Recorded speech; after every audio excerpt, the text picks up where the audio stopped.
não permitirás que o tecnicismo teológico roube de você a linguagem simples da fé.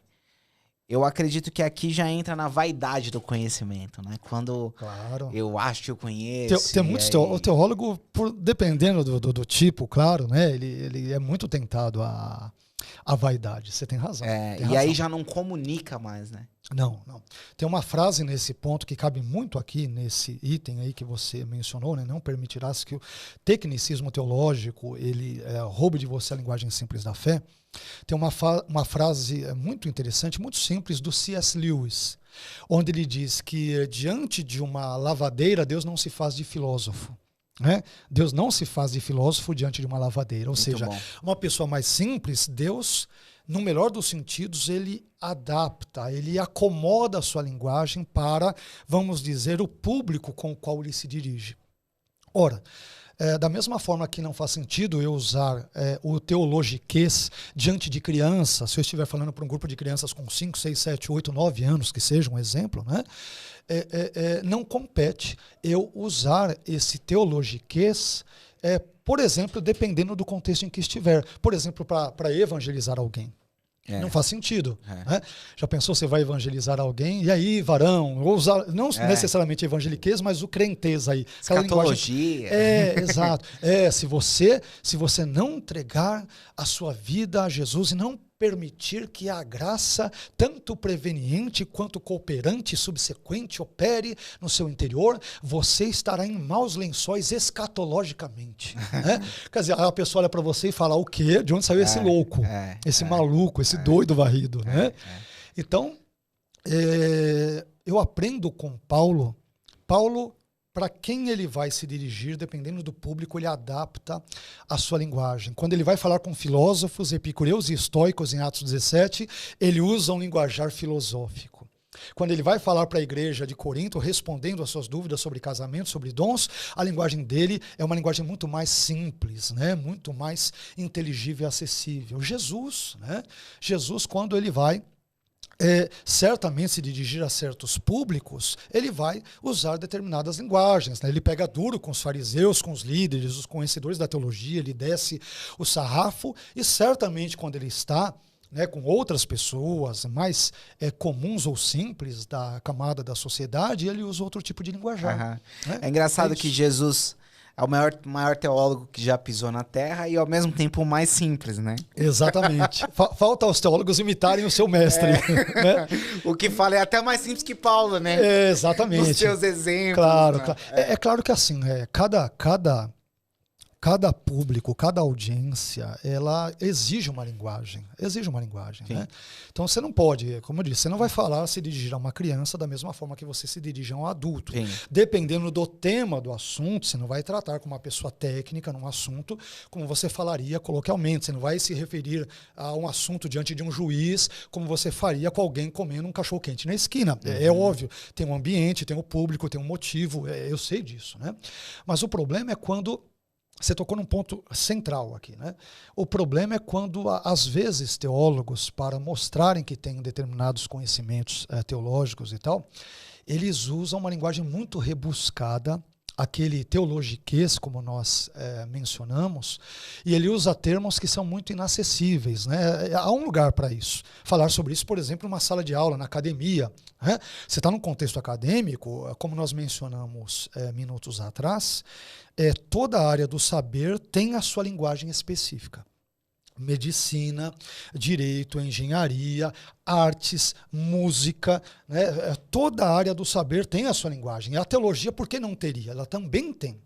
Agora, claro, vai depender do contexto. O contexto é acadêmico? Use linguajar acadêmico, não é nenhum problema. O contexto exige até aquilo, dependendo do contexto, do assunto. Né? Agora, se envolve evangelismo, não. Aí você tem que trazer uma linguagem muito mais condescendente e acomodá-la com ilustrações, com exemplos do dia a dia, palpáveis, concretos, inteligíveis para o público ao qual você se dirige. Senão não há comunicação. A vontade de comunicar precisa ser maior do que a vaidade de mostrar o conhecimento. Exatamente, perfeito. Ótima colocação, exatamente. Né? Então nós temos que tomar cuidado em todas as áreas, né? E não pense que no cristianismo não há pessoas, né, vaidosas, né? O sujeito quer mostrar que sabe. E aí, eu não sou contra o uso de termos hebraicos ou gregos ou teológicos no púlpito, desde que eles, de fato, venham auxiliar a desvendar o sentido de termos um pouco mais obscuros. Isso é importante, porque você está elucidando, né? O problema é que pode haver uma linha tênue, não é que vai ocorrer sempre, mas pode haver uma linha tênue entre você explicar isso e esse envaidecimento mesmo pessoal. O sujeito, ele não quer esclarecer a Bíblia, ele quer mostrar que ele é o cara. Ele é o teólogo, ele é o pregador, ele é o cara que manja daquilo melhor do que ninguém. Então isso evidentemente, é uma postura arrogante, é pecaminosa, portanto, né? E deve ser rejeitada e devemos combater e lutar contra esse tipo de postura com veemência, sem dúvida. Porque a ilusão de estar próximo de Deus é o lugar mais perigoso que tem, né? O C.S. Lewis tem uma ilustração também que eu acho interessante, que ele diz assim, que quando você se sente muito próximo de Deus, aí é o lugar que você tem que mais tomar cuidado, porque você precisa se lembrar que o diabo era alguém muito próximo de Deus. Sem dúvida. Então é na hora que você está mais vulnerável, né? Perfeito, você tem total razão.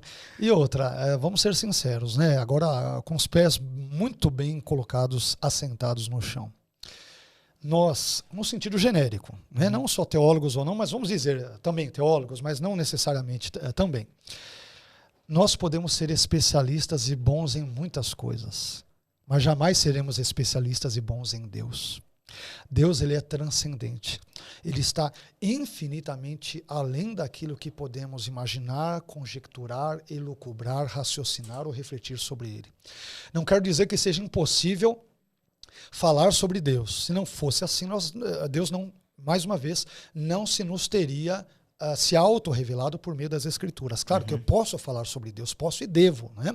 Enquanto alguém que o segue. Mas, em última análise, Deus está em outro patamar, em outra dimensão. Paulo, escrevendo a Timóteo, um texto do qual gosto muito, ele vai dizer que Deus habita na luz inacessível. Olha que interessante, a luz deve iluminar, não é? Só que essa luz onde Deus habita, ela é inacessível, eu não tenho acesso a ela. E isso deve nos tornar humildes. Então, assim, eu tenho que entender, eu estudo há muitos anos, teologia, Bíblia, já muitos e muitos anos, desde a minha conversão, estou hoje com 50 anos, me converti com 19 para 20 anos, portanto, estudo a Bíblia pelo menos há 30 anos, né? Em alguns momentos informalmente, depois formalmente, incluindo línguas originais, bíblicas e tal.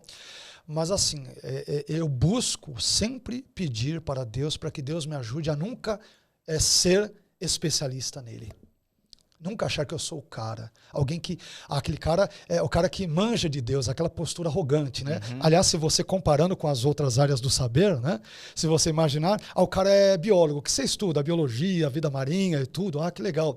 E você, eu sou o cara da mecânica, estuda tudo aquilo, tal, e você não, eu sou um cara que estuda, por exemplo, montanhas, as rochas e tal. Aí você, eu estudo simplesmente aquele que criou todas essas coisas. Né? É muito arrogante, é muito petulante. Então, um dos títulos que eu brinco, que podem soar os mais arrogantes, eu sei que são títulos humanos, mas é quando o senhor é doutor em divindade.